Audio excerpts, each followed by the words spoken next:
Assalamualaikum, hai semua. Di sini saya akan menuturkan apa yang telah menjadi tugas saya pada mata kuliah perilaku organisasi untuk memenuhi tugas akhir pada semester 6. Pada kesempatan ini, topik yang ingin saya sampaikan adalah dampak teknologi dan hubungannya dengan stres kerja. Yang ingin saya tuturkan adalah hal-hal atau poin-poin yang paling sederhana dari apa yang saya ketahui dan apa yang saya rasakan di lingkungan saya sendiri. Oleh karenanya, dalam kesempatan ini saya hanya akan menyampaikan hal-hal yang sifatnya berdampak buruk, yang seperti kita bisa rasakan sekarang. Dampak positif tidak perlu dijelaskan lagi, saya kira, karena kita bisa merasakan sendiri bagaimana dampak teknologi pada kehidupan kita sekarang. Entah itu kemudahannya, teknis, sistem, dan sebagainya. Sebelum memulai, mari kita saksikan video berikut.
Pada video itu, kita bisa melihat dan menilai bagaimana generasi kita di era sekarang, di era serba digital. Kita mengenal generasi-generasi baru yang dinamakan dengan silent generation atau generasi bisu. Ada generasi menunduk yang orang-orang yang mulai maniak gadget, dunia maya. Kemudian ujung-ujungnya menjadi generasi yang acuh tak acuh dengan sekitar. Melihat dengan kondisi pandemi COVID-19 seperti sekarang, negara kita ataupun negara lain benar-benar diuji kehandalan dalam berteknologi. Dari segala latar belakang, entah itu pendidikan, entah itu ekonomi, atau lain sebagainya. Apakah kita benar-benar akrab dengan teknologi dalam arti lain? Seperti sebuah pertemuan, apakah kita sudah benar-benar mengenal tanpa harus adanya perkenalan? Atau kita sudah sangat mengenal baik dengan teknologi? Kita tidak perlu berkenalan kembali, kita tinggal bermalam bersama, ibaratnya seperti itu. Teknologi bisa menjadi optimalisasi. Teknologi bisa menjadi maksimalisasi perusahaan, pekerja, karyawan, siapapun yang berkaitan dengan teknologi akan sangat dimudahkan dengan itu.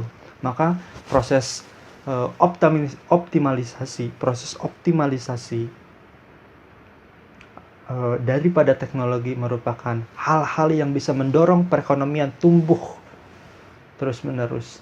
Keith Davis dalam bukunya merumuskan faktor-faktor yang dapat mempengaruhi kinerja seseorang atau faktor-faktor yang bisa mempengaruhi berkembangnya dan menurunnya kinerja seseorang bisa dirumuskan dengan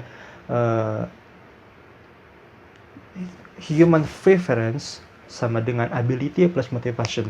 Dalam arti ability termasuk IQ, bakat, skill dan sebagainya, di mana motivasi didorong oleh sikap, keseharian, lingkungan yang sangat mempengaruhi. Kemudian orang stres biasanya dipengaruhi oleh sistem kerja yang terus berangsur-angsur, terus terjadi secara rutinitas. Kemudian memunculkan rasa kejemuan atau merasa bosan.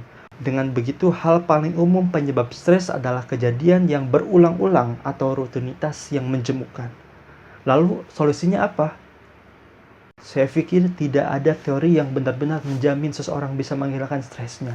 Karena bagi saya, stres itu punya seni, stres itu punya cara, stres itu setiap orang mempunyai caranya masing-masing. Jadi tinggal bagaimana seseorang itu menyenangkan pikirannya, menyenangkan hatinya, menyenangkan pola pikir yang tadinya menjemukan jadi pola pikir yang santai.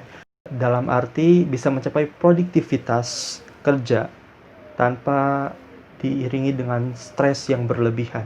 Saya ingin menyinggung tentang bagaimana teknologi di era pandemi sekarang di sektor pendidikan. Seperti yang Pak Nadiem katakan, kebijakan daring, belajar di rumah dengan laptop mereka, dengan handphone mereka, atau dengan alat apapun. Kebijakan ini bukan kebijakan yang ingin kita lakukan. Namun kebijakan ini adalah kebijakan yang kita memaksa diri agar tetap produktif di rumah dibandingkan dengan berdiam diri selama berbulan-bulan tanpa ada aktivitas. Maka teknologi dengan pendidikan untuk saat ini tidak akan pernah mencapai optimal, melainkan suboptimal.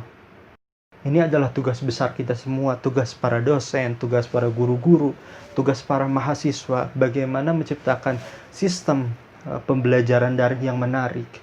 Pembelajaran yang menarik saja belum tentu menarik, apalagi pembelajaran yang tidak menarik. Apakah itu akan menjadi proses pertumbuhan pendidikan di Indonesia? Terima kasih. Assalamualaikum warahmatullahi wabarakatuh.